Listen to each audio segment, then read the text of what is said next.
and welcome to join me on Newsroom. I'm Kejang Henry Atembe in Douala. Now we are going to look at some of the topical issues that made news in the course of the week. And of course with my panelists, we hope we are out there, millions of you watching us on the program. Now to set the salvo, let's begin with our headlines.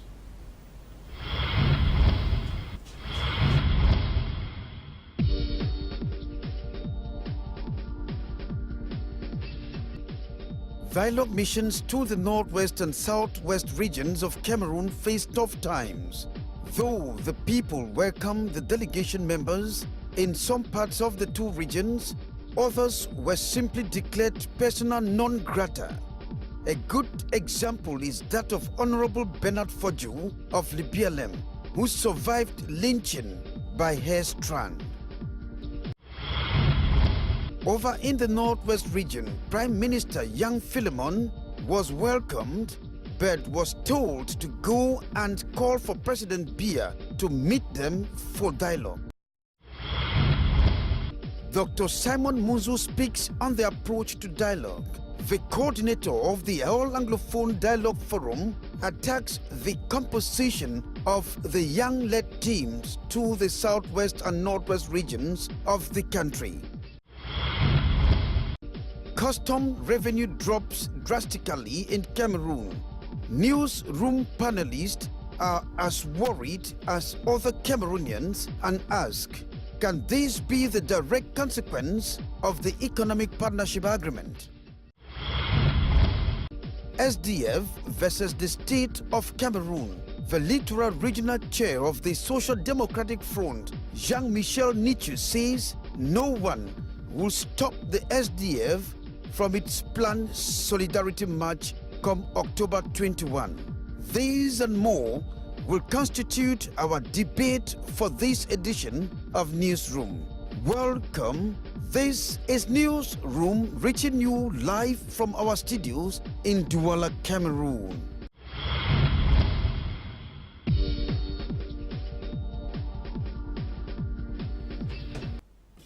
And of course, I'm Kejang Henry Atembe in Douala, Cameroon. Tabuchi is one of our guests. He is a custom broker and I must add a civil society activist.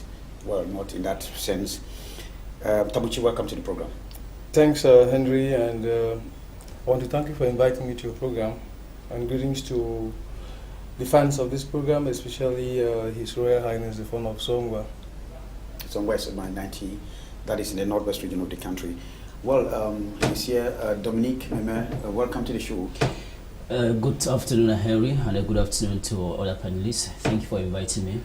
Dominique Meme, before you come to your press review, we must tell our televiewers that you work with Sweet FM, our sister radio, and of course, Canal de English, to be more precise. And then you were out early this morning to get the temperature of what happened. Yes, early this morning I tried to move around the city of Douala, and I discovered that the city is militarized, given that the Social Democratic Front alongside other militants of other political parties have planned to start a march, a manifestation to show solidarity to the Anglophone brothers and sisters that were brutally molested since the 22nd of September till date. So the town of Douala is militarized. If you get to Bepanda neighborhood, where the gathering is supposed to start by 1 p.m., there are several military men armed to the teeth waiting for those who come out to march. Remember, the divisional officer for Douala 1 municipality, Jean-Marie Chakwe, banned the manifestation that was this week, that was on Thursday, saying that Honorable Jean-Michel Nietzsche has no right to organize a manifestation that will call people to stand against the decisions earlier taken by the President of the Republic. Now, before banning the manifestation, the Honorable Jean-Michel Nietzsche has earlier received an authorization that was on the 12th of October, giving him the go-ahead to carry on the manifestation. But the divisional officer later called back, reversed his decision, saying that the manifestation was to bring people to ask for federalism, which is not accepted by the government. Now, we hear that Jean-Michel Nietzsche, alongside others like Serge Espa Matomba, Kawala, Edith, and Gidefo of Modekna have been hemmed in their respective residences, which means they might not leave to make the march. Well, contacting Edith Kawala, the president of the CPP, this morning, she's told me that they are not under, she is not under house arrest, that she is free and was preparing for 1 p.m. To start the march. I don't know about other leaders, but what Edith Kawala told me, she is free as of the moment. Well, we will be keeping our ears to the ground and to get the temperature of what is happening. Mr. Oka is a senior counselor and works for the government, and a teacher, a jurist. Welcome to the show, sir. Thank you for having me on the panel. Mr. Oka, you very well know that yesterday in Boya, there was a standoff between security forces and the population after a vehicle knocked down a security vehicle, a military vehicle knocked down 5 vehicles, taxis and private vehicles, and there was a standoff. Some people died, and this is another problem. We understand that security vehicles, the drivers have been very reckless all this while. Yes, it's another unfortunate situation that that's happening around the Malibu Junction, Boya in the southwest region, and sometimes it may be difficult to say under the circumstances whether it was an accident or whether it was intended. So, but by the time we, maybe in the next few hours, we're going to get the detailed information as to what happened and how it happened. Dominic, you have been very close to that. We understand some of these guys have never been driving slowly or respecting even driving code. It's as if they have the authority to do just what they want. At any time, they make sure they push all the civilians so that they should go ahead. I think if you look closely on the highways when government vehicles are passing, especially those belonging to the military, there is nothing like respecting the highway code. The highway code that preserves the lives and the property of persons is not always respected. I have the impression that what happened yesterday at the Malingo Junction in Boya, it should be one of the outcome of reckless driving by military trucks. They are always on the haste, going to where we don't know, and they care less about people along the street. So what happened is very unfortunate that when Cameroonians are like observing a dark day, the 21st of October, when a good number of Cameroonians were killed during the train accident, we are getting another information of blood spilled in the town of Boya. It's quite unfortunate for all Cameroonians. Tamuchi, very unfortunate, but it is happening in Boya, where we think that there must be some decent way of behaving. Is it not contrary to the values that those people in that town incarnate? Henry, values or not, I think the one thing we should note about this unfortunate incidents is the fact that this accident is coming on the heels of a town that has experienced a lot of tension, maiming, and massacre and all whatnot. I mean, I'll look at it in a different way. The military vehicle that runs onto the public, or be they pedestrians or whoever, or bystanders, actually I don't know how this country doesn't have any respect for human life, because it is not the first time we're hearing of a convoy or a military vehicle that is hitting a pedestrian and just gets away with it. First of all, the first question I want to ask is, was this vehicle insured? Is the driver having a license? You might find out that just because of the fact that it's a man in the uniform, he has the right to do whatever he has to do. And so you see blood being spilled like that. I mean, it is very unfortunate that our country has no respect for human lives. The last time in the Southwest, it was the convoy of the Minister of Education that hit a small child who was going to carry water. Around Mabonji. I mean, there are so many of these incidences happening, and we don't hear any punishment, we don't hear any sanctions being meted out on the people. So why would impunity not continue? Is it like saying we are living in a police state where those in the uniforms are ruling, Mr. Oka, those in uniforms, if you don't... You see, Henry, let me just cut you short. You see the behavior of the men in the uniform, especially even in town here, the way they drive, it's like they are no respecter of laws. The people have their... I mean, when there are 3 lanes, a military man would decide to drive on the opposite lane because he has maybe the uniform that is hung behind the seat, and he has to go through maybe. I mean, they have these guys. They operate in a different. One would think that something has to be done because it is unbearable. It's getting to a level where Cameroonians will not longer. You can look at what happened in Moya yesterday. After the accident, what was the need throwing tear gas on the population? Just because you hit somebody and later on you start throwing tear gas and you harass the people around the place. I'm very sad to hear that. Discipline is one of the core aspects of values in the military, Mr. Oka. But we are seeing that they are becoming too indisciplined in the country, and we start questioning the issue of morality before you get to that profession. I think it's not only limited to the military. The country itself is a kind of becoming a no man's land where anybody can do anything whenever and however they want. But it is becoming more serious when it comes to the military, because that should be an elite corps, the military. That should be a corps that is set up to protect citizens. And if it is becoming a terror to citizens, then we have to start questioning.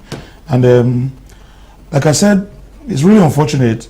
And the guys, they seem to be taking the laws into their hands because they have been given that the right.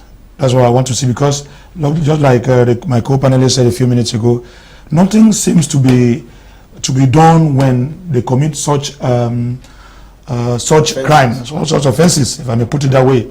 Nothing. In fact, they go free. They go cut-free, and it becomes very, very dangerous for Cameroonians. And I'm afraid. Are you saying our army or our security forces are not friendly? They are not. Sometimes it becomes the use of the term security forces. Sometimes it's a misuse of a term in Cameroon, because they are more or less a danger to the population. In the West, Dominique, let us wrap up here with you. In the West, when I talk about the West, I'm talking about the West of the cardinal point. I'm talking about Europe, or say the advanced world, put it so globally. When you find yourself insecure, you move towards the police. But here, when you're insecure, you don't move towards the police. You run away from the police. Perhaps that explains why we have thousands of churches today, because people have lost confidence in people that are under normal circumstances supposed to secure their lives. You see, today, if you have a problem and instead of taking it to a military man, most especially the police, you think that it's better to meet your brother or sister, you negotiate out of the police, because when you get there, money will be extorted from both of you, and you will finally leave there disappointed. So many people today, they feel secure in other places apart from being beside military men. What happened yesterday in Boya, there was an accident. And as we know, whenever an accident happens, people are rushing to see what is happening, if there is any possibility to rescue victims of that accident. But when the population got there, instead, police or the military were shooting tear gas to disperse the population. I mean, it shows that maybe there is an hidden agenda behind such an accident that happened yesterday in the town of Boya. Well, thanks very much, gentlemen. That was just a teaser. We're going to have a small break. When we come back, we will still meet Dominique Meme for our press review.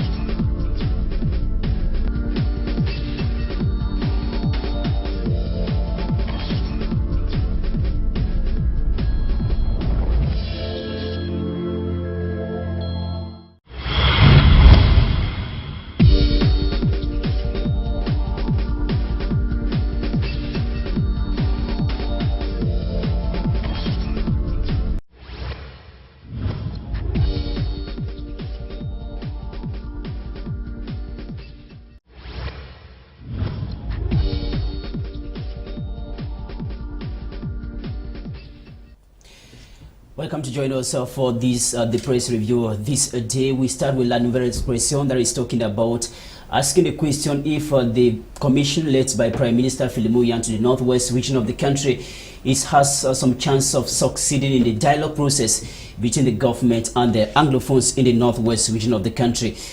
La Nouvelle Expression asked the question if Prime Minister and the CPDM comrades are going to succeed where they failed last year, 2016, in the northwest of the country. Le Politico's newspaper described a dialogue between the government of Cameroon and the Anglophones as what can be termed a dialogue between two deaf men. The paper thinks that there is no way the dialogue is going to succeed because both the government and the Anglophones are not understanding each other on the table of negotiation. Now, the Post newspaper picks up same story saying that President Paul Biya must visit the northwest region of the country. That is the call by Anglophones in the northwest and the southwest region of the country, saying that the President of the Republic need to pay a visit to these two regions of Cameroon and they atone for the sins committed by the military. Now, Forum Livre newspaper, that is a French newspaper, picks up the same story but thinks that President Paul Biya persistently refused to visit the northwest region and equally the southwest region. The paper quote an example saying that the road from Yaoundé, that is from the Unity Palace in Yaoundé to Geneva in Switzerland, is shorter than the road from Yaoundé to Bamenda, which is in Cameroon. The Sun newspaper talks about the Anglophone crisis but instead focus on the statement of Senator Victor Mokete, who is the eldest senator in the country, that is blaming some Anglophones for being betrayers. He quotes that some Anglophones, elites that live in Yaoundé, reported him to the President of the Republic, saying that he is one of those instigating the Anglophone crisis because he has continually stand against the marginalization of Anglophones. Le Dusai newspaper talks about the Anglophone crisis but thinks that the genesis of the Anglophone crisis is on the non-implementation of the real policy of decentralization that has centralized the entire government in Yaoundé, reason why Anglophones are standing up to fight against that. The newspaper mentioned that because decentralization have never taken its real course in the country, that's why Anglophones want federalism and to an extent secessionist. We get back to a Informateur newspaper that comes back instead showing reasons how the Minister of Territorial Administration and Decentralization has buried a decentralization process in the country. The paper says the former Minister of Territorial Administration, Marafa Midouya, did not accept the implementation of decentralization, reason why we find ourselves in Cameroon in the present chaos. Now, seeing all this, newspaper led to Sahel comes back and saying that Barrister Akerim Muna have designed strategy on how to conquer one of the strongholds of the CPDM party, which is the three northern regions of the country. The paper quotes Barrister Akerim Muna in the press conference that took place in Yaoundé this week, saying that they have put in place a strategy to galvanize all the opposition parties in order to stand against the CPDM party, that will be during the presidential elections next year, 2018. Informaten's points accusing fingers on Camtel, that is where we end the press review, saying that Camtel and the Orange Cameroon deprive subscribers of Orange Cameroon this week from internet service because of a huge problem of Orange Cameroon that is owing a 1.6 billion francs CFA to Camtel company, reason why Camtel cut the optic fiber that was providing internet service to subscribers of Orange Cameroon. Kejan Henry. Well, thanks very much, Dominique Memeth. That's wonderful indeed. We have a break. When we come back, we'll begin with our first major topic.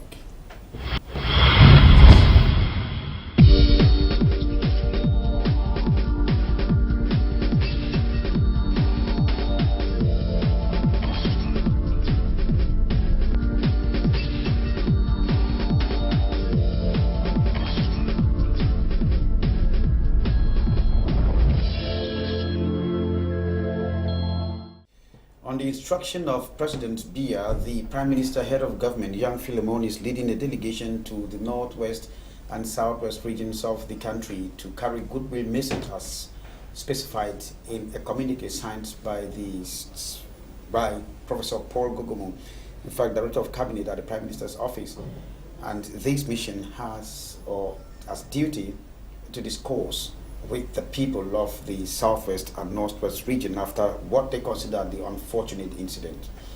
I'll begin with you, Tamuchi. The Prime Minister, the first question is your appreciation of this delegation or the composition of the delegation. Well, I have doubts. In fact, I have doubts because when you look at the composition of that commission, first of all, I want to reiterate the fact that it is not the first time this team is going out to meet our brothers and sisters in the northwest and southwest regions. it's a whole waste of time and resources. Look at the number of lives that have been lost for over a year now, and look at the way the modus operandi for this government in power. It is unfortunate that the head of state should think that it is only Anglophones who have to solve Anglophone problems. It's unfortunate. It's also rather quite a pity that the head of state should think that it is only the civil servants who have a right or who have the monopoly of knowledge of crisis resolutions to go to the Northwest and the Southwest to solve these issues. I don't think government functionaries, they've proven their worth all this while, Kejang.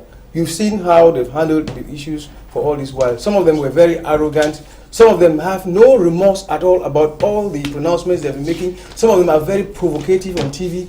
And yet, we want to think that if they go and meet these people, first of all, they are going to meet our brothers. Is it an affair of the CPDM?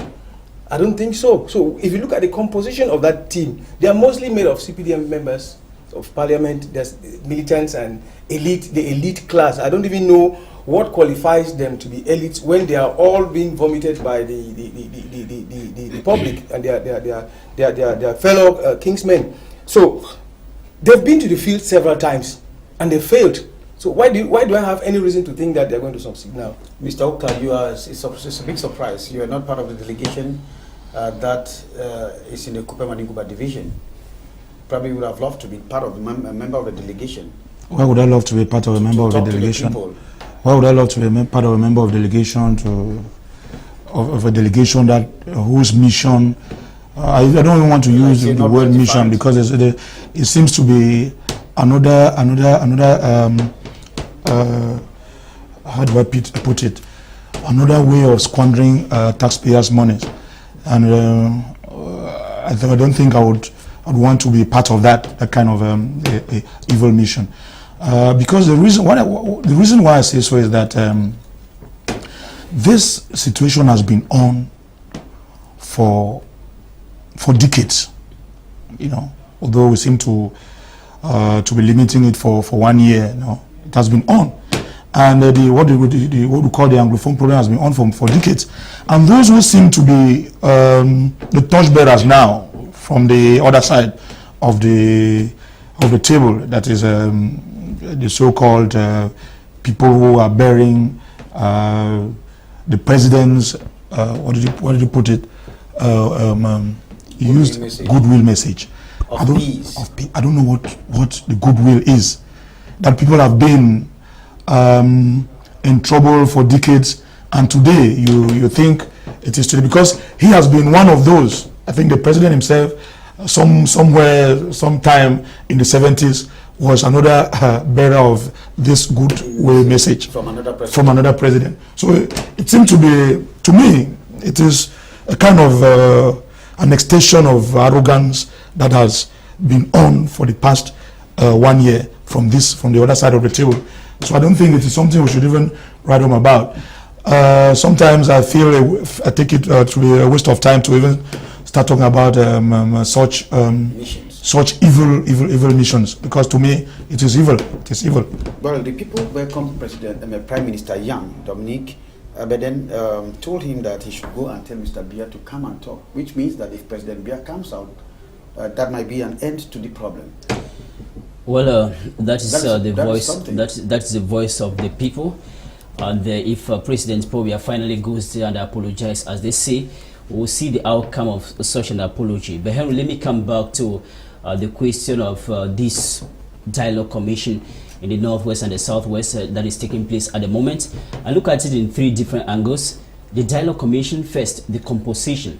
Who are those? I mean, what are the portfolio or the capacity of the members of the commission that are in the Northwest and the Southwest?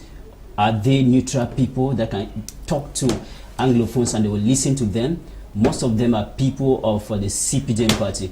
The same people, like my brother say, were rejected last year several times by these very Anglophones, which means that from the onset, the composition of this dialogue commission is already very poor. Now, the second aspect I want to point out is the timing. Remember, today is the 21st, and the commission started their work this week. There was a total, let me put it, massacre in the northwest and the southwest from the 22nd of September to the 1st of October, and there's total arrest being going on now. So my second point is the timing of this dialogue commission to the northwest and the southwest is poor, totally poor. This is the time that there are so many people, so many corpses in the mortuary, that people are trying to bury their deads. There are so many loved ones in prisons. There are so many others that are in their farms, in their forests, running away from the brutality of the military. This is the very time that the few people we find in our villages and their towns, a commission from Yaoundé is meeting them to dialogue. The timing is totally wrong. Now, the third point I want to talk about is the organization. The organization that is similar to the composition. You don't see a neutral person that we can say is like standing between the government and the Anglophones. Because let's put it clear to people that are watching us now, it is a fight between the Anglophones and the government. So in order to dialogue, we need a neutral individual that can say, you say what is wrong, this person says what is wrong, and we come to, to a middle point and look for a way out. How can you be dialoguing with somebody that you are fighting with without any neutral body? It's totally poor. Now, just to round up to say that this dialogue commission, they have spent huge sum of money in Switzerland, in Brussels, in USA, in Nigeria, trying to dialogue with people. And in South Africa. In South Africa and many other places, wasting state resources, to dialogue with people out of the country. They were supposed to start at home. Get to Bamenda, get to the southwest, get to all these villages and they try to dialogue out. Well, before I come to you, Tamuchi, let me ask Mr. Oka. Is there a difference between what they are doing and a public meeting? Is it a public meeting, what you are seeing and observing, or a dialogue? It's none of the two. None of the two. Because you cannot be talking about dialogue. What do we dialogue about?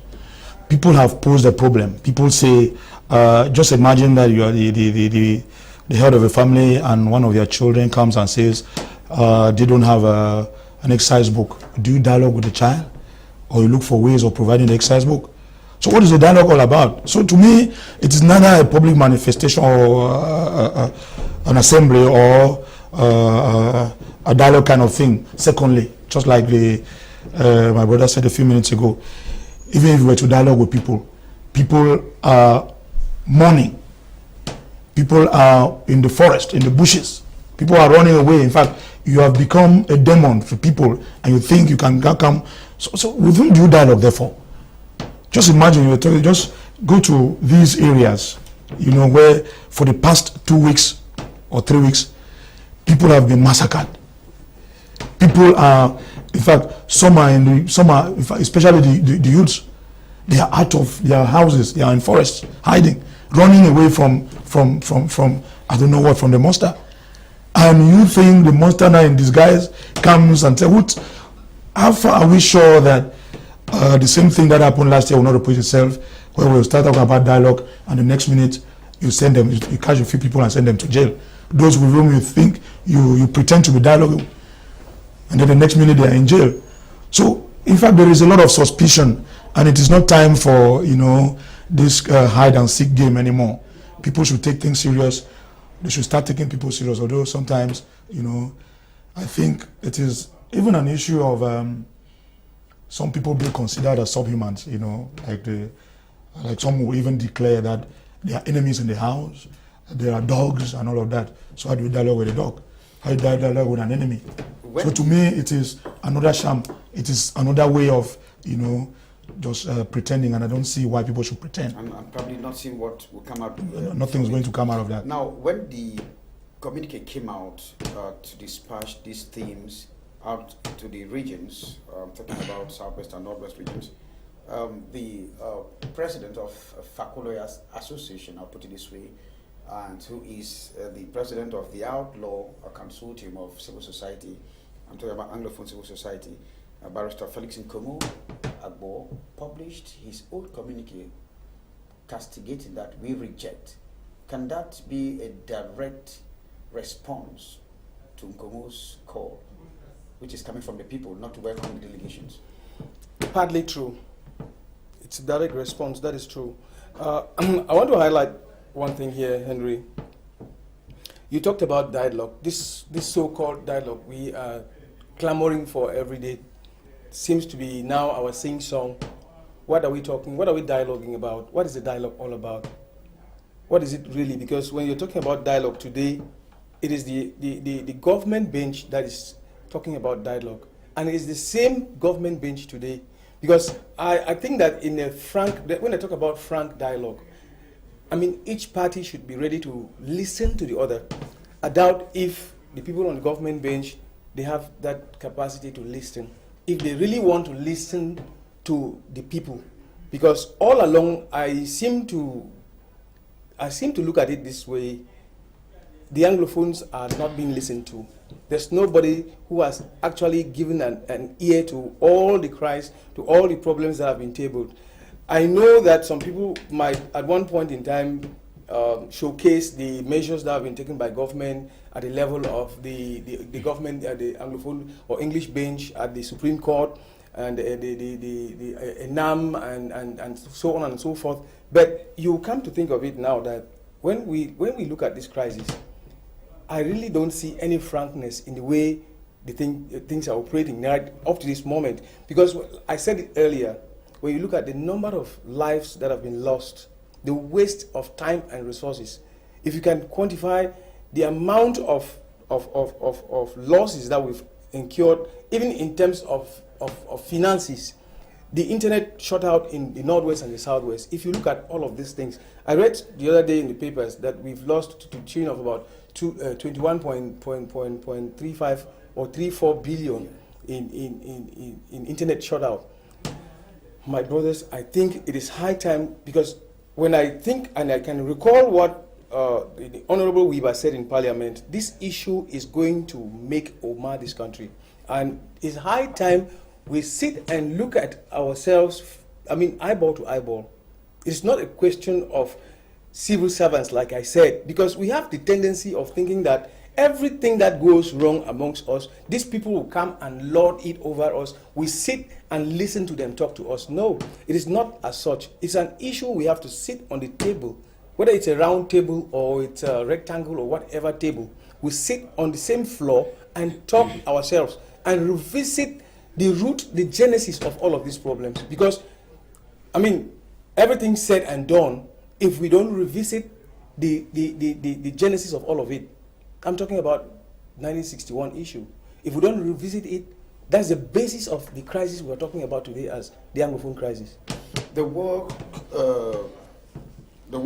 Dominic, frank, sincere, genuine, are all the words we're using to qualify the dialogue, which will mean truth. But when you look at all these, those who have been part of it, like we're saying, as a third party or brought on board, the church is conspicuously absent, which means there is no truth in it. Well, the church, magistracy would have been brought in. I mean, the civil society. I'm talking about the lawyers. You know, that is what I talk about, the composition of the Dialogue Commission.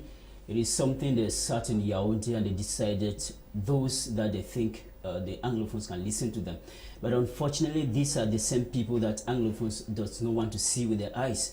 These are the same people Anglophones think that I've not been telling the leader of this country the truth on how to solve the issue. The other day I was talking with Jean-Marc Afesimbafo. He is the National Youth President in this country and equally one of the members of that commission that is in the Northwest region of the country. He told me, I've been discussing, telling the youths to stop ghost towns, to go back to school. Me as a president of the National Youth Council, I've been telling my brothers and sisters that strike ghost towns is not okay. When you say that, after that, what next? What should be put in place concretely to make sure that the problem is solved once and for all? I'm just telling you, like empty talk. Some sort of empty, I mean, singing a song or something of that sort. They are actually what they are doing in the Northwest and the Southwest, but we must believe that dialogue is the only way out of this crisis Anglophones or Cameroon find itself today. But the process to which this dialogue will go is what really matters. How should we do it in such a way that it should be real dialogue for people to say their minds and the decisions taken to solve the problem? Under normal circumstances, I believe that before the commission led by Prime Minister Filimoyan to the Northwest, before they left Yaoundé, they will have sent a letter to Anglophones, give a time that we are coming for dialogue, to permit Anglophones meet together, prepare a document, what they want to tell the government. So the day the Prime Minister will arrive, they will just submit this particular document. This is what we want, this is what we want. The Prime Minister, being a messenger, will carry the document to Yaoundé, meet his boss, and they discuss, these are the points we accept, these are the points we refuse. Then they take the same document back to the Anglophones and say that these are the points we accept, these are the points we refuse. Now Anglophones themselves, they consent again and say that the government has accepted these points, they have received these points. What should we do now? If they are okay, we say that government, we have accepted this, let the peace. I think, to the best of my knowledge, this is the only way that frank dialogue will take place. I think what is happening now, let me just conclude, what is happening now, they took Anglophones by surprise. Was that a surprise to you? Do you think It was a surprise to me too. Because they were probably waiting for something, and so when the communique came out, they said, but that is no news. So it's not a surprise. It was a surprise for Anglophones to see the Prime Minister, they're going to dialogue. Chiefs, the traditional leaders, the youth leaders were called from wherever they were. Come, the Prime Minister is in Yaba Hotel, come and dialogue. I mean, they went there like the individuals. Prime Minister did not prepare himself to. The population were not they were not informed, so they were not prepared. Those that were called as leaders, they went there as individuals, and they set their mind as individual Anglophones. There was no meeting for Anglophones in the Northwest to discuss, to concert within themselves, and they bring out a lasting document to present to the government. Yes. Yes, if I may chip in something, I want to differ a bit from what Dominic just said. It is not an issue of documents, preparing agenda or whatever. I think they know, the Anglophones have said it. In fact, they have been shouting it all along. Remember the AAC conference that took place in Boya some time ago, or some years back. Those documents are still the there. documents are there before the tripartite meeting and all of that. I think this thing has been on. Like I said, somebody seems to be playing some file somewhere. It is not an issue of. It is not a new issue. It is not new, and like he's rightly said, the setup of the commission or the composition may also pose a problem, because to me, it is not really, the problem is not new. The problem is that of governance. And the people who are masterminding the bad governance are the people who are sent on the grounds or on the field to discuss with people. So it is not an extension of the bad governance. So nothing can come out of this. So what I'm trying to say is that, in fact, the situation has gotten to a point where, to me, in my very humble opinion, it has gotten to a deadlock. And the holder of the key is on the other side of the table. It's not from the Anglophone side. And so I don't think there is anything that anybody should expect from Anglophones anymore, because they have given up everything. Just imagine how much assimilation has been taking place. So I think there are people who have been, if people have been clamoring for peace, I think the Anglophones have been clamoring for that peace more than the government in place or the powers that be, because I want to insist on that fact. It is an issue of bad governance, and Anglophones are talking about bad governance. They're not talking about, like some people say, a marriage between two persons or whatever. The situation is, there's an issue of bad governance, and the cards are on the table. The Anglophones have put their cards on the table. Just imagine when this issue started last year, it was an issue of from lawyers and teachers. Some cosmetic solutions were brought in. Take the example of the education sector, where it was said that they are recruiting 1,000 bilingual teachers for science and technology fields. Where have these teachers been trained? Are we talking about bilingual teachers or teachers to teach Anglophones? Where have they been trained? I remember when we were, in those days, when we were in secondary school, because I still insist on the issue of assimilation, most of our technical schools that we had in those days were more or less francophonized, kind of, because most teachers who taught there were francophones. At that time, we didn't have the higher teachers training college, technical college. So It came to a point that it was a system that was put in place. So where do you expect Anglophone or bilingual technical teachers or science teachers to come out from today? Because they have not been trained. We don't have bilingual. The training has been done in such a way that the systems are separated. You know, from the nursery, you hardly find a system, a bilingual school in the sense of it. Look at what used to happen in Moliko. I think Moliko is just more or less the shadow of itself, the origin. What we call bilingual schools today are more or less two schools in one. So how then do you come up to tell people that you want to recruit 1,000 bilingual teachers? Where will you have them? How do you get them?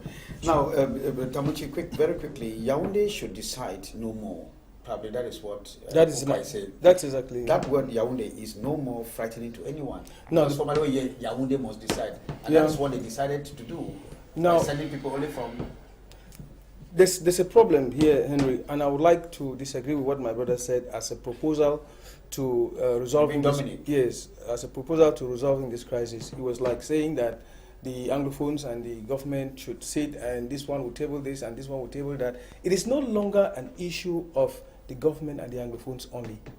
This issue is beyond the realm of the government and the Anglophones. First, they have shown signs of bad faith, real bad faith, because when this issue started, you look at the way, the response that came from the government bench, the Minister of Justice, the Minister of Higher Education, the Minister of Communication, the Minister of Secondary Education, all of these ministers, I mean, they were really very, very hostile towards the Anglophone crisis. And today, if you want to think that, I said it earlier, and I don't want to repeat myself, it's a sign of bad faith to think that an Anglophone issue should be solved by Anglophones. Because sending even the Prime Minister to go back to the Northwest, I have credible, honest Francophones who are siding with Anglophones as far as this crisis is concerned.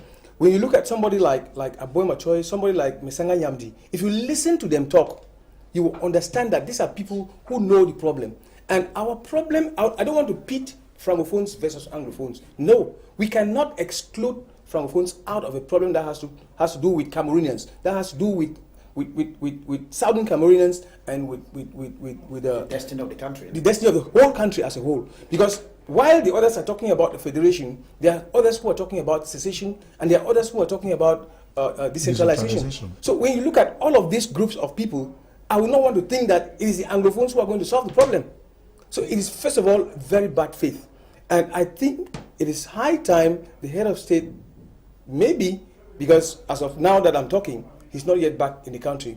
If he comes back, he should sit and look at the problem as it is. Because if you run away from a problem, if you refuse to solve the problem, you will live to fight all throughout your life. This is the issue. Yes. Well, thanks, gentlemen. We are going to meet Raoul Gufo, who goes now to our machine, and of course, will give us what some people think about the approach to dialogue before we come back.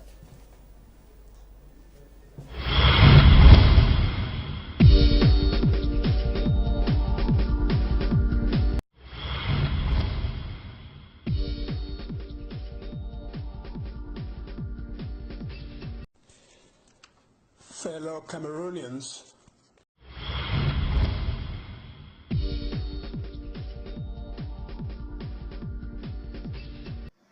in fact, when you talk about dialogue, okay, means at least two. It means one person sitting on one side, the other one sitting on the other side. And dialogue could be possible if these two parties are sitting at the same level, so they can, express themselves really freely. Okay, so if they are actually going down there to dissolve their powers in front of whoever they're going to meet, then now we begin to talk about dialogue. Now let's look at it the other way. Now we know the composition of the government. I've not looked at the list closely, but I know it is being headed by Mr. Yang, the Prime Minister. But who are they going to meet now? That's my question. Okay. What do you mean by that? One should think that they really want to talk to the people. And if they want to talk to the people, they're definitely going to talk. They are not going to meet people walking up and down the streets to talk to them, or call a meeting in a football field or community hall and just talk to people at random. Okay, but I expect them to talk to at least the traditional rulers of localities, because outside elections, they are the people who represent their localities the most.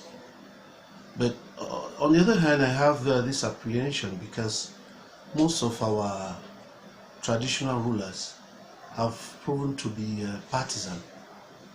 Okay, unlike what we used to know before 1972, when we had the West Cameroon House of Chiefs. Okay, so the chief was representing the culture, the traditions. Okay, they were guarantors of the traditions, our local traditions, and they were not partisan, meaning that you could, in your locality, you could have, as a chief, you could have two sons. One is in the ruling party, the other one is in the opposition, but both are your sons, and you treat them as such. If one has won, you congratulate him. If tomorrow the other one wins, you can still congratulate. It's the locality that is winning, you see. But today, okay, I mean, we are humans. If somebody already has a leaning, then they will have that leaning wherever they go with it.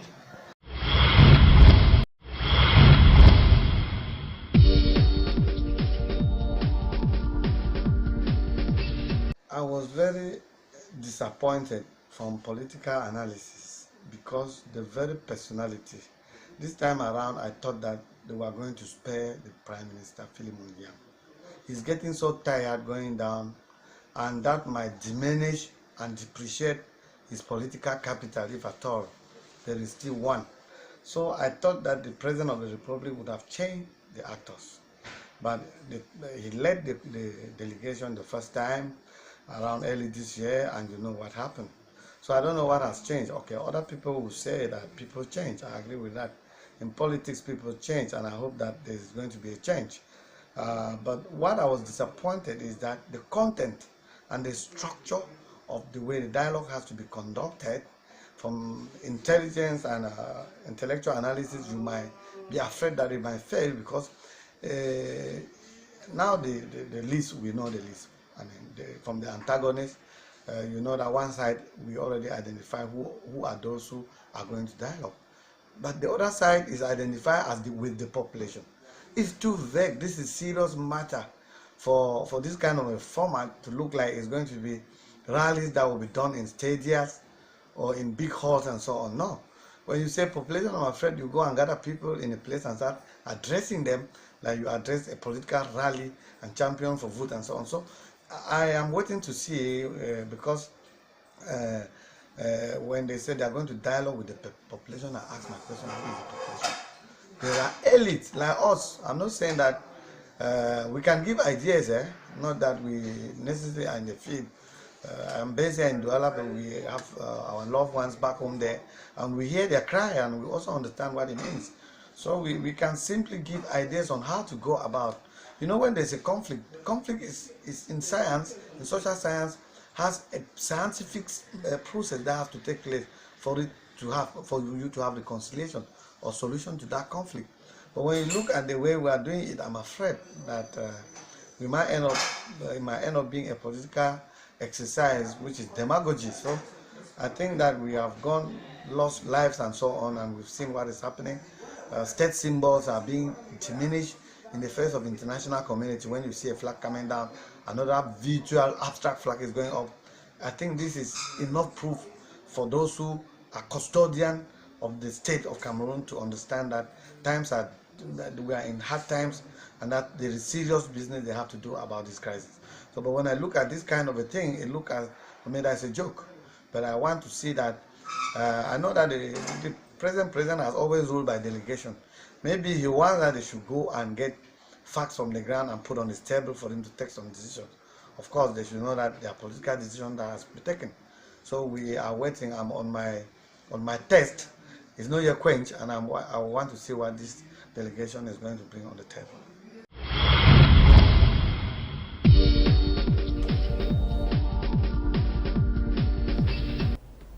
you got reactions there from some Cameroonians about the dialogue mission. Now, gentlemen, I would like to read this message that came from a family member who is a member of or part of the delegation, because the delegation is still outside there. Now, we were blocked in the war as we were escaping from Menji by thugs armed with machetes, bow and arrows. In fact, they scrutinized our IDs. Apparently, the thugs were looking for specific elites. Thank God I am safe. Now, it speaks volume, gentlemen. I begin with you, Dominique, and you got it, to cue in from what those other two people were saying, which means that not the elites who went there were supposed to be the member of the delegation. Yes, most Anglophones today, the specific elites. Yeah, some elites have been so arrogant in their approach to this Anglophone crisis. They have lost credibility, and most especially, there are some people, they say they are lawmakers, but they don't really have the backings of the people they are representing. So that is why maybe the talks were looking for a particular elite that is not supposed to be in the commission. Let me correct something that my brother on this other side of the table said. I didn't say that it is a problem between Anglophones and the Francophones. I say it's a problem between Anglophones and the government of this country. Yeah, I said that. That's what I said. And I equally mentioned that the negotiation can take place, but people should not be taken unawares. Even if we bring in the Mesanga Nyamte, the David Abuem, they should not just tomb Bamenda by surprise and they call people that we should dialogue. No, people should be informed that these people are coming for dialogue. The revendications made in the 1950s, 1960s, they are still there, but times are changing. So people need to meet together and they discuss that this is what we want, this is what we want. In terms of dialogue, the government cannot sit on the table of negotiation with the Anglophones without a third party. This third party, no matter how well they speak on television and the radio, should not come from the ruling party. You are talking about Mesaga Nyamdi. Me, I propose, maybe if I'm given a chance to propose, I will say Christian Cardinal to me, that is somebody that can speak to any Anglophone they will listen. Not speak. We know of Elekam, where they pick people from the CPDM party, and they say that no, from now we are neutral. Look at the type of election they are conducting. No matter what they come on television set and they say, if they go down the field, they will implement the policy of the government. That is what I think. Yes, Tamuchi. Just a quick one there. Yeah, I understand, but I didn't go through with the idea that I came up with. I didn't say you were putting Anglophones against Francophones. That's not what I said. I said that it's not an issue of Anglophones sitting with the government to discuss, because it has gone out of the reach of the government. And when we're talking about a third party, I am not even seeing anybody within the system, within this country, that can solve this problem. Because if you remember, what do you mean by that? Let me get to the end. If you remember what Abu Bala said, we have leaders within the African continent. We have people in Ghana, in South Africa. They are former heads of states who have proven their worth in terms of the conflict resolutions. Why we should invite somebody who has that inbuilt capacity to instill confidence within the two parties. Because if you bring in, do you think we have gotten to that level? We are at that level right now, because as you rightly said it, and somebody even reiterated the point during the interview there. Look at it, Henry. When we are talking about dialogue now, and they send people to go out and meet the people, who is the people we are talking about? Because when the government bench does a casting, you have the Prime Minister with a list of the people accompanying him in the Northwest, the former Prime Minister Peter Mafani Musonge with a list of elites accompanying him in the Southwest. They are going to meet who in the Northwest region? They are meeting the people. The people is just too vague, it's too wide. I mean, so to get that casting in the other side, there has to be time, like you rightly said, for them to sit up and compose their teams, be they the civil society, the professional groups, the clergy, all of these people, the Bayam Selams, they have to give them time to sit and do their own casting and come out with those with whom they are going to dialogue. So when they are going to meet the people, to me, I term it just like Killian Riley said there, it's a meeting, it's a rally that they are doing out there. That's what I mean. Are you still on your test, Oka, on the outcome of the dialogue mission? Like I said, it's a deadlock, so there's going to be I don't think there's going to be nothing is going to come out of that. So it's a deadlock.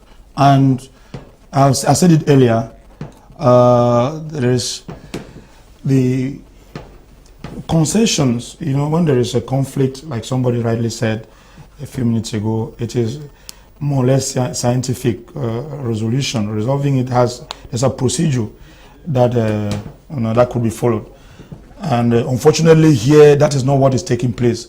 So, like what you titled there, is tough times. They are really facing tough times. There's no way people. I don't know what they are going to tell the mission, because if it is a goodwill message that is going to be delivered, I'm sure they are delivering the goodwill message to whom I don't know.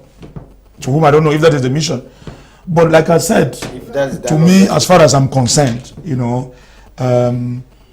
the solution to this conflict lies in the hands of the government. And if the issue of bad faith is kept aside, then we may not even need dialogue, because the people have posed their problems. If you start solving the problems, then there will be that's the headway. In as much as you sit down and think that, look at what the commission, look at the kind of cosmetic solutions that have been put in place. The same former Prime Minister Musonge is equally the head of a commission that was created in February. Good. And look at what they have done for the past 9 months. A few days ago, a few weeks back, I saw them move from ministry to ministry. I don't know, just look at, is it not provocation? Something that was created in the heart of a crisis as part of a solution. And then the next minute, 9 months after, you're moving in ministries to see how bilingualism is being implemented and all of that. They were not prepared. Which means that up to now, they are not prepared. They are not prepared. So what the final analysis and the bottom line is that the solution is on the other side of the table. 1 minute each, Dominique. The situation was not the best. The delegation was not welcome in the PLM, and you know what happened. It's like the house of an MP was roasted. Yeah, those Honorable Fojo. That is an MP that need to, like, under normal circumstances, should have the backing of the population, because they voted him into the National Assembly. But unfortunately, it means that after sending him to the National Assembly, he disconnected himself from the population, and that is the outcome. I think there is no big deal in that. Tamuchi, which means Honorable Fojo might not be going back to the village. There's a problem here, Henry. There's a problem here, because when I look at elections in this country, choosing our leaders, because when we're talking about elite, I don't even know whether the so-called MPs are the real elites of their various areas. Because if we had time to, if we were given the opportunity to elect the leaders and democratically and in a consensual way or manner, there wouldn't be any doubt today that when you go back to talk to your people, they are going to listen to you. But when you see somebody who calls himself a parliamentarian, first of all, how does he identify with his people when he stays in the city and only goes back to the village once in a while? The man you're talking of, I'm not sure he lives in Libialem. So why should you think that the youths should not be aggressive towards him? They should beat him up and chase him out of the village, because he does not identify with the problems of that village. He has only used them as a bridge to get to where he finds himself. So when he comes back, he has no standing. He has no right to talk to them. And that is where the problem is today, because those they are sending to the field, they don't have the local standing to address the public. They don't have any backing. So the right people who are supposed to talk, who represent, who would talk, and you will feel that these are the people who are talking on my behalf. They are there. They are there. They are I don't even know why the government is not seeing these things very clearly. It's very clear that when somebody who stands up to tell you that every day he goes on the media and says there's no Anglophone problem, is that same person they are sending to go back to the village to talk to the people. It's bad faith. He's going to that's provocation. He's going to provoke the youth. He's going to provoke the people. And some of them, as you rightly say, some of them were chased, even in Ebonji, some of them were chased out of the villages. So it's telling you that this mission is already a fiasco. It's just a folklore that they've organized, and is on our taxpayers' ticket.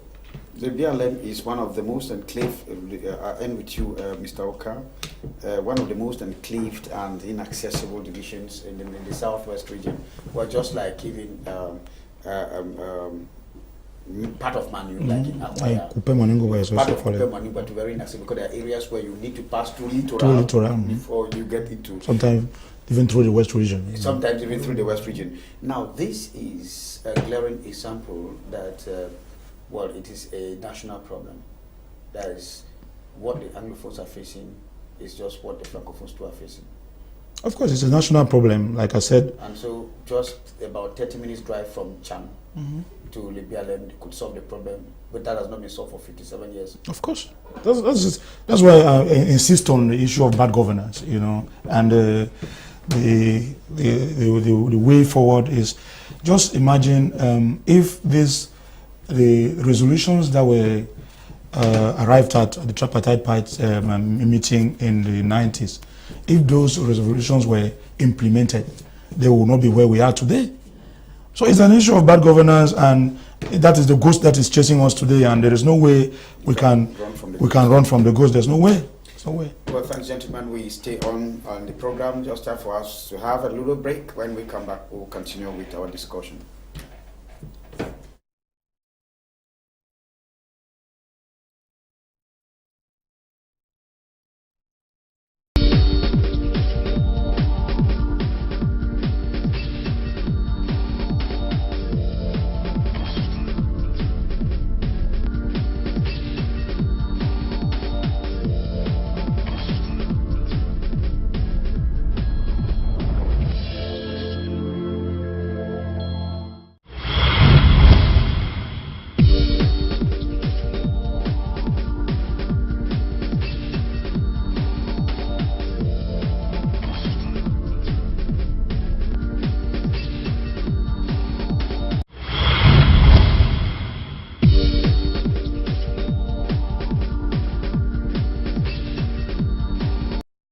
Thanks and welcome to join me. I'm Kejang Henry Atebe in Douala. In fact, he was amongst those major actors who took part at the 90s or at the All Anglophone Conference in the 1990s.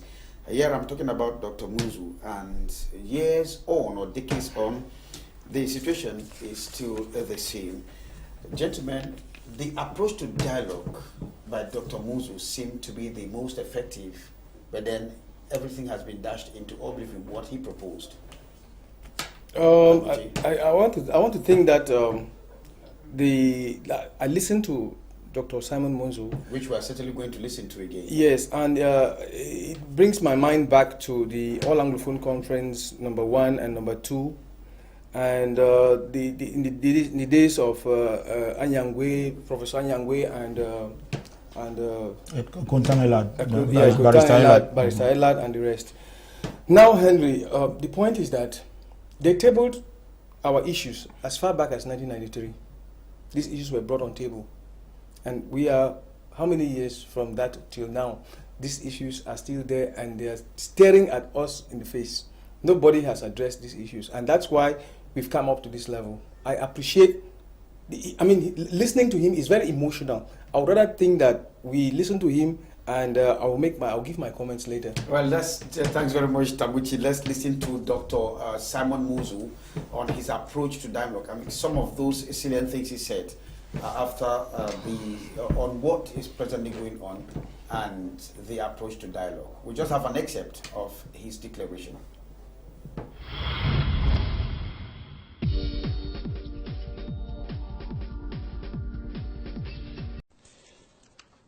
Fellow Cameroonians, I am Dr. Simon Munzu, speaking to you on behalf of the Anglophone Cameroon Dialogue Forum, the ACDF. Today, 16th October 2017, I want to talk to you about the delegations that the Prime Minister and Head of Government has sent to visit the people of the Northwest and Southwest regions between 15th and 24th October 2017. This visit, according to a press release from the Prime Minister's office, is on the instructions of the Head of State. It is now 12 months since the current socio-political crisis in the Southwest and Northwest regions of Cameroon started. In these 12 months, Many innocent lives have been lost, civil liberties have been eroded, property has been destroyed, the people's economic activities and social life, as well as access to internet, have been disrupted.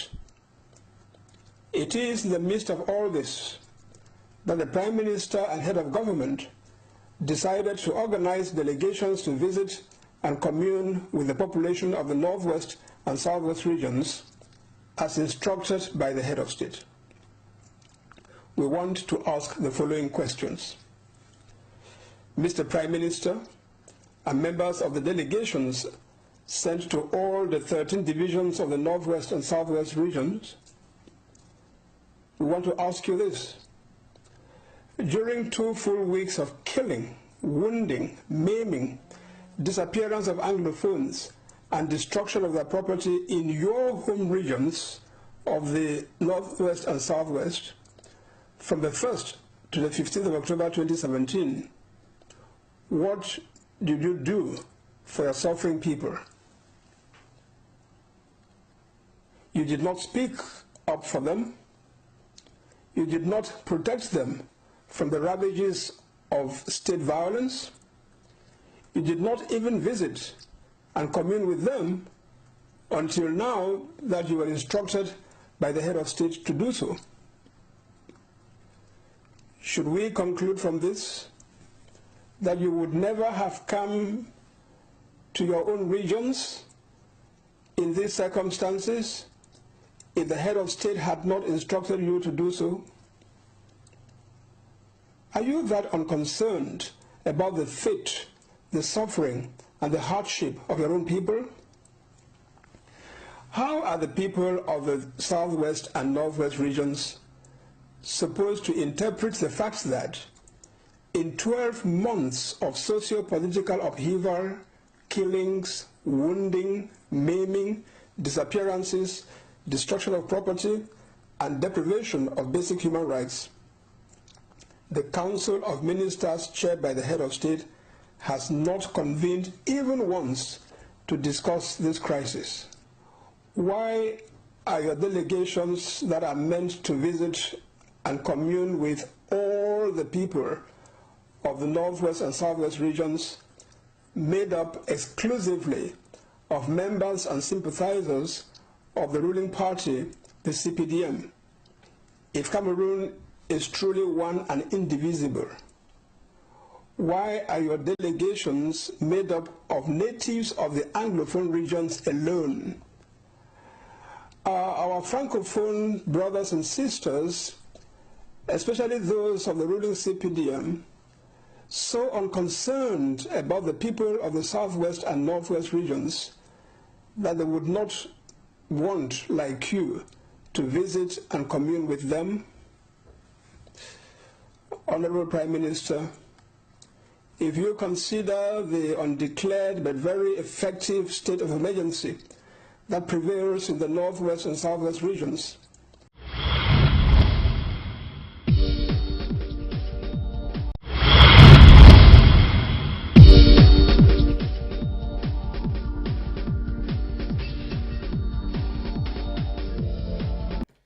Thanks very much. That was Dr. Simon Munzo of the Cameroon All Anglophone Dialogue Forum there talking, and we got some excerpts of his lengthy speech that he addressed that he made. Now, Dominique Meme, very catching indeed. And the first aspect is the fact that it is not inclusive. Yes, the speech is very catching there, like you said. The delegation is not inclusive because, what somebody told me the other day, I was doing a report on this commission going to Bamenda and the Southwest. It's like they sit in Yaoundé and they say, your brothers and sisters, they have a problem. Go and talk to them. It's like va parler avec tes frères, something like that. It's not like it is our problem, let us solve it collectively. So the people have been sent there maybe to go and speak in the dialect so that their brothers or sisters will understand. That is very, very discriminatory. People call it, the general name that we use in the media is Anglophone crisis, but in real terms it is a Cameroonian problem, because shortly we'll talk about the the tax collection or in the port custom duties that have witnessed a deficit. It is the entire country, the gross domestic product that is coming down. It's not the economic growth of the Anglophone section of the country that is coming down, while that of the Francophone is increasing. So this is an Anglophone or a Cameroonian problem that needs to be, handled in an inclusive manner in such a way that at the end of the crisis, the solutions should be those that will make the country, the entire country, move forward. Tabuchi, Dr. Muzi talked again of the fact that, well, to keep with what Meme said, accusing the Prime Minister of having failed, and is going back when people are in agony, people are aggrieved. Yeah, he said something there which it touched me so much. And one would even weep when you have to listen to speeches like that. Just to imagine that in all of the maiming, in all of the killings that took place between the 1st and the 15th of October in the southwest and the northwest regions, there's no single Anglophone elite, I would not want to say a minister or a parliamentarian or whoever, there's no one that has actually stood on his toes to say, no, this thing should end. There's none of them. There's nobody who has even visited them. And he asked a very pertinent question. Had it been the head of state didn't send them to the northwest and the southwest, it means they wouldn't have gone there. They would not have visited these areas. And remember, there are families that are living on trees. There are people who are in the bushes. So how do you go and bring people out of the bushes to talk to them? What is it? What kind of attitude is that? Others are in jail. Some others are in jail. Just imagine that. The other day they were talking of a mass grave that was discovered in Bolifamba. I think it's still there. The international community is asking for the Cameroonian government to give an account about the issues that happened in this country on the 1st of October. But you come to think of it that our own elite, they are going to talk about dialogue. They are going to, and siding these issues, shifting them to the background. I think that when we are talking about the Anglophone crisis, it's a whole, you can write tons of books about these issues. But if you look at the massacre, some are even calling it genocide. I don't want to get to that level.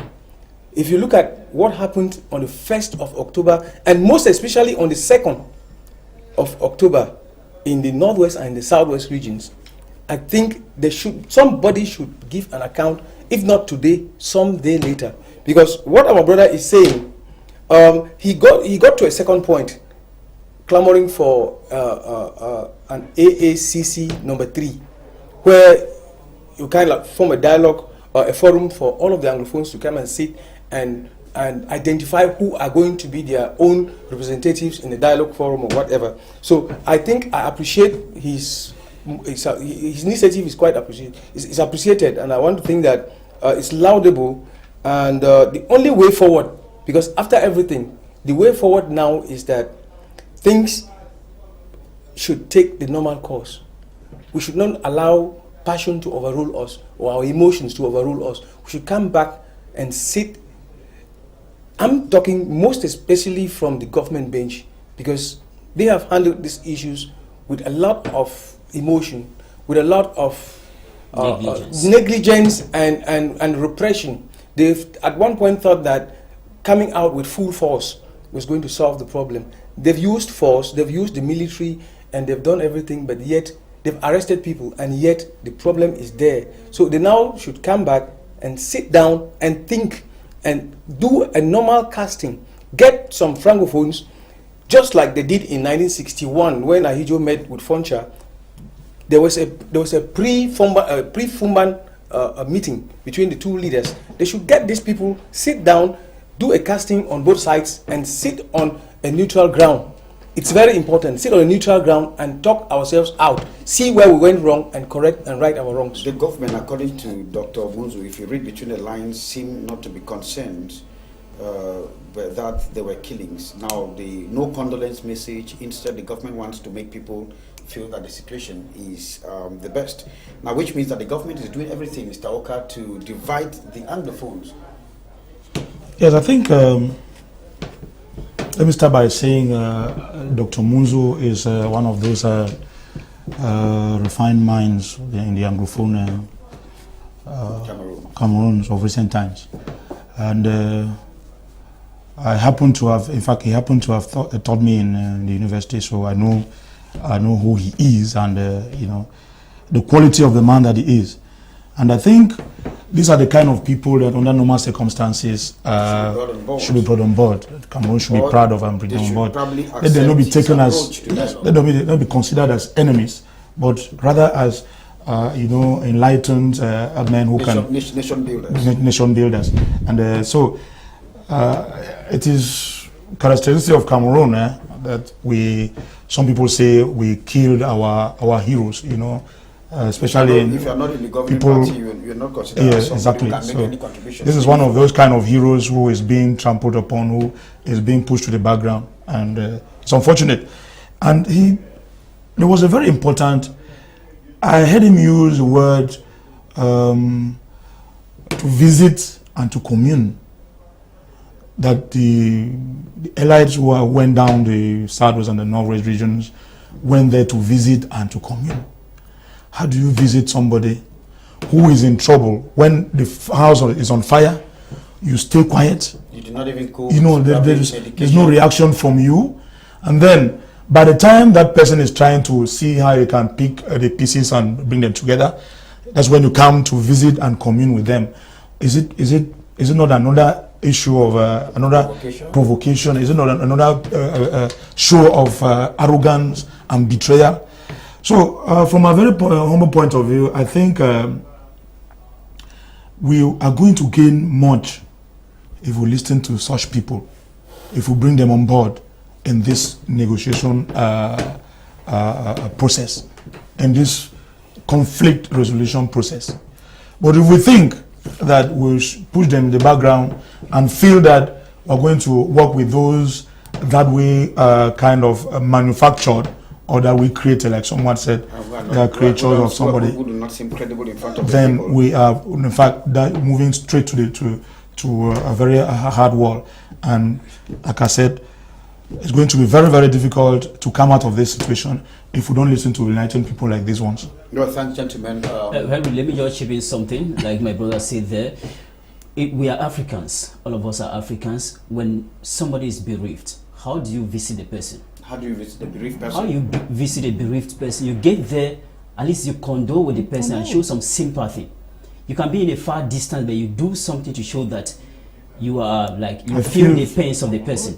That is exactly as we talk now on the 21st of October. Militants of CPP, militants of SDF and the other political parties and groups are in a stand-up with military men in the city of Douala because they are trying to show solidarity to Anglophones that were killed on the 1st of October. But you see, the outcome is the military is coming out again to brutalize these people who want to show some sympathy that our brothers were killed on the other side of the Congo. So you see the government that we have, they don't want people to show some solidarity to those people that are suffering. So it's like we are living in our police state. Thanks, gentlemen. We'll have a break. When we come back, we'll continue to our discussions.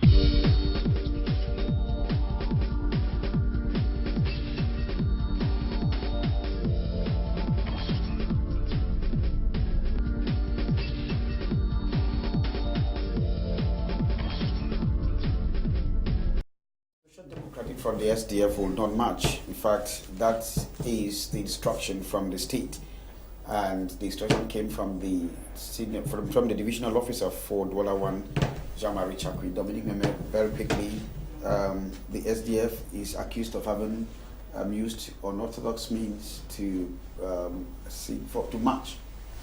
I think the coordinator of the Social Democratic Front in the Littoral region, Honorable Jean-Michel Nietzsche, he tabled an application for that march, and that was granted on the 12th of October. 1 week after, the divisional officer for Douala 1 reversed the decision, cancelled the authorization, saying that the Social Democratic Front is not going to march. Now, Henry, One of the reasons he gave in his second decision, cancelling the march, is the fact that on the social media and other platforms, there are other reasons given by people why the Social Democratic Front want to march. He told the press that the Social Democratic Front want to march to call for the country of Cameroon to respect federalism. Those are some of the things that Honorable Jean-Michel Ninche did not put in his in his application asking for a permission to march in the city of Douala. So the divisional officer believed on what he has read on the social media, purportedly written by the Social Democratic Front, reason why he banned the march that is supposed to take place in the city of Douala today. But despite that, the militants of the Social Democratic Front, those of the Cameroon People's Party, the Man in Them, and the several other groups are determined to march today to show solidarity to Anglophones that were killed in the north and south. Don't you think the government or the state is afraid some people must have been infiltrated to cause destruction and then target to the Social Democratic Front? No, I think the whole situation, from the way I look at it, is you know, sometimes when you have skeletons in your cupboard, when you have a hammer, everything that you see around you seems to be a nail, and that is exactly what's happening in our country today. Because the people like the Honorable Jean-Michel Ninche, they are outspoken. They have been outspoken. In fact, they have been speaking to the world. You know, and remember what happened in 2008. You know, when he organized. In fact, he intended to organize another gathering like this. And despite the fact that he called it off, but some, I don't know how it happened, like Cameroonian, like the people that, you know, since they said the power is in the hands of the people decided to go ahead, and we know what came out of that. So I think what the government is trying to do is just they're afraid of their own shadow, you know, and they think anything that is hanging around, if somebody coming up for, they are afraid to hear.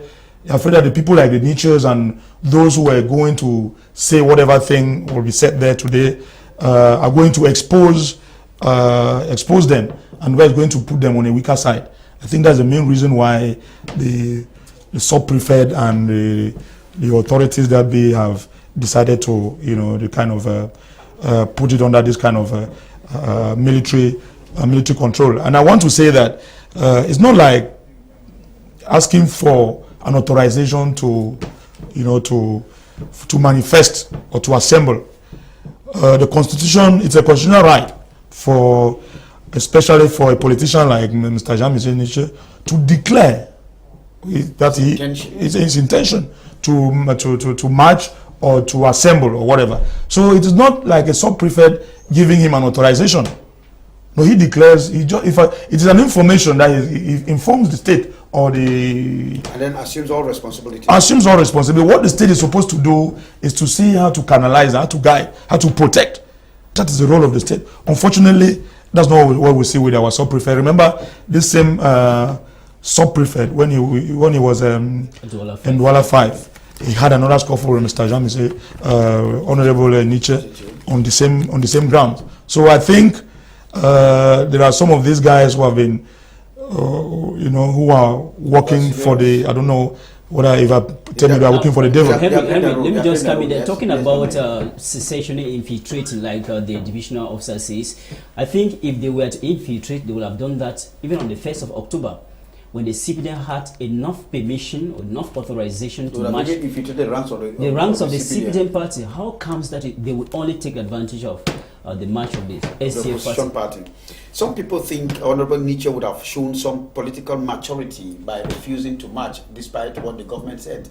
Tamuchi behaving like he behaved the last time, said, okay, for the purpose of security, even though the freedom of gathering, like Oka said, is curtailed. But at least would have said, okay, well, we'll not for how long is the opposition, and most especially the SDF, for how long are they going to be pushed to the background like that? You remember that Ninche is coming, he's reacting to the march that was organized by the CPDM a few weeks back.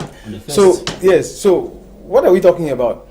we are in a country that is not ready for democracy because we are almost drifting towards a one-party system. If the CPDM has a right to organize a march and goes hitch-free, why should the opposition parties not organize theirs? Whatever pretext they were going to give, I think that there's something really wrong here because when they're talking about organizing a march, be it a protest march, it's a basic democratic right for somebody to express his or her desire for whatever. Now, there's a procedure, that is true. Did the SDF go through that procedure? Yes. Now, the DO authorized this march to take place. What has happened that he turns around to say there are germs of secessionist tendencies inside the march and the other parties were not supposed to be involved in the march. They have now went on media to publicize and say they're going to march. All of these gimmicks that we are talking about, Henry, I think that looking at our country from 1990 to 2016, I don't know exactly how many years we are now, between 1990 and 2016, but I want to think that we have drifted backwards to a level that it's unspeakable in Africa. Because when you're talking about democracy and people don't have the right to go out to the streets, know that for 27 years, the opposition has not been able to come out and speak for itself or speak on behalf of the people. So when it hurts me so much that the CPDM has a right to organize a march in Douala. I know just the mention of the name Ninche in Douala sends fever down the spines of the people in power. I know, because for all what happened on February 28, 2008, they have every reason to fear. But I think it's a legitimate right, and I don't see any reason why we should be scared of talking about federalism. We should be scared of talking about secession and all of these things. They are ideologies, they are concepts. If people sit down on the table and they talk on one-to-one basis, somebody gives his idea and you disprove him. You can even go. The media has a big role to play in all of these things. If you bring these people on a round table and sit them and let them talk to Cameroonians, what is the disadvantage or the advantage of one over the other? I think it would be a better thing. It would be a better opportunity for Cameroonians to make their choice. Well, thanks, gentlemen. Yes, Dominic, you wanted to say something? Yeah, just to say that, like you mentioned, there has been over 25 years that an opposition party has not gotten that chance to do some march in the city of Douala. That shows how the administration in Douala have been so firm, have been holding the opposition with a strong hand in such a way that they cannot really express themselves when they feel that something is going wrong in the country. Just on the 1st of October this month, the CPDM, they had all the laxity to hold their rallies and the march and show, talking about the unity of the country.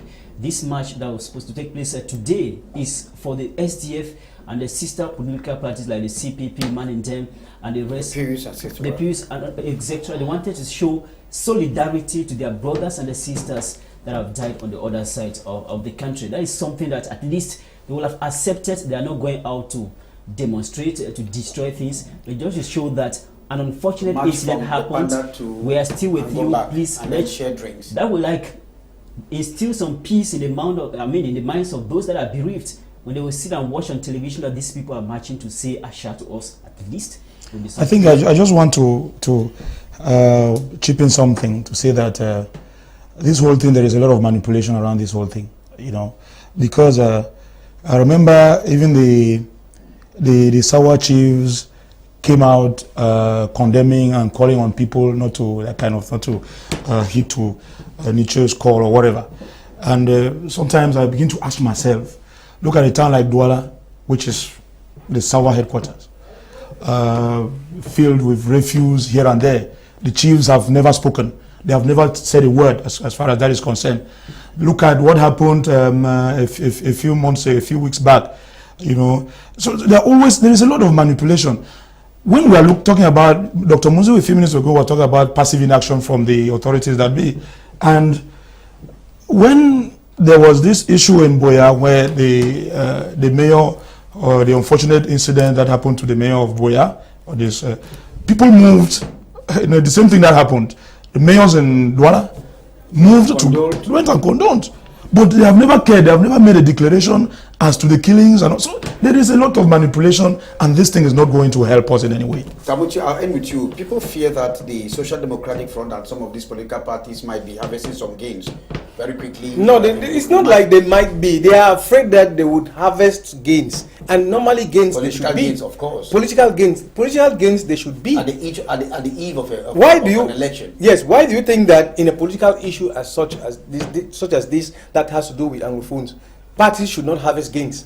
Remember, sometime in 2016 in December, the SDF staged a march in Buea. You saw the outcome of that march. The CPM went to Bamenda, and they were not allowed to stage a march in Bamenda. You saw the outcome of it. So it's a game of cats and rats they are playing. But the fact is that there's a public that is the victim of all of these issues, because they are going out to harvest where it is not so.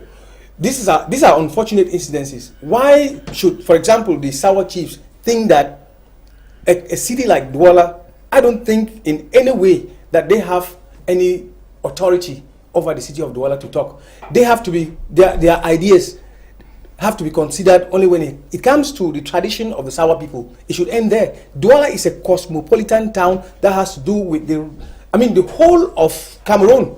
Why not even the whole of Africa? There are so many citizens living in Douala. So why should they go out with a communique that people should not listen to what the SDF is saying? They should not go and bring what is happening in Bamenda and Buea in Douala. They are trying to try, and this is a very dangerous concept we are bringing into politics. Yeah. Because if traditional rulers should identify with such ideas, I bet you we are sowing seeds of hatred. You saw what happened in Yaoundé when I saw on social media, the Ewondos, they had a meeting during which Anglophones were referred to as les gens là. These are times that we should be very careful with the kind of communiques and the language we use in public. I want to state here that categorically that the Sawa chiefs approach is very wrong and should never repeat itself again. Well, it's unfortunate we might not be able to digest all what we have, but then it happens 1 year ago, and for every stretch of verified truth, it is the most catastrophic train accident in Cameroon in modern times. 1 year on, the scourge still leaves. Well, very quickly, Dominique, one word. Yes, today marks 1 year after the train accident that happened in Ezeka. So many people died. Government told us 78 died, but we believe that a good number of people, other sources indicate that more than 100 perished. But the most disturbing aspect of it is that some people are completely missing. There are some families, they don't know if their relative died or they survived. They don't know where they are. And the 1 billion francs that was disbursed by the government of this country to help victims, the money has never been given to these victims. Meetings have been holding, but they have never received. We know that money cannot buy life, but this compensation could used to bury theirs. To bury their corpse have never been given to these various families. Well, Oka, Cameroon has recorded a lot of deaths in terms of accidents this year. Yeah, unmeasurable indeed. I think it's unfortunate for country Cameroon, and the only thing we can say is that the authorities that should reconsider and see how to help how we can move ahead without the trouble, because the issue, I will insist on that, all of that is a chain of incidents that concern that are the spillover of bad governance. So I think that is a Henry, if these catastrophes were just natural catastrophes, I would not bother. Very quickly. I would not bother. But these are man-made catastrophes.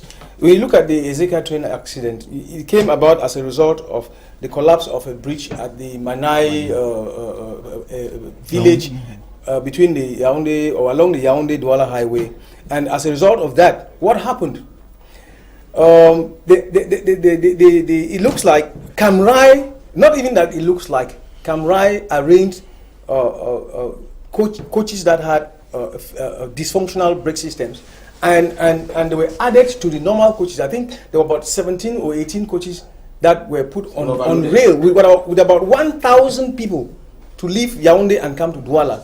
These are normally they're human errors. They are errors that heads should have been rolling, especially on the government bench and even on the side of the Camrai, the company. But from the young committee that took place, I don't remember. I can't even remember any sanction, because the Sanctions will be coming. only thing I know is that the Camry was faulted for being the sole cause of that accident. And from all what took place, I want to actually, it's hurting that we don't have a capacity in this country to handle issues of that magnitude. It has been proven several times. Well, thanks, gentlemen. We rather unfortunate we could not digest where we had promised to discuss the drop in the custom revenue. We will come with that next week, and we must confess with to our televiewers that, well, because of reasons beyond our control, we have to push forward that particular aspect. Thanks very much, gentlemen. Well, this program came to you thanks to Raungu Furulan Lebja and Patrick Chamini. And of course, from all of us, it's goodbye from me. There will be a rebroadcast tomorrow at 12 noon.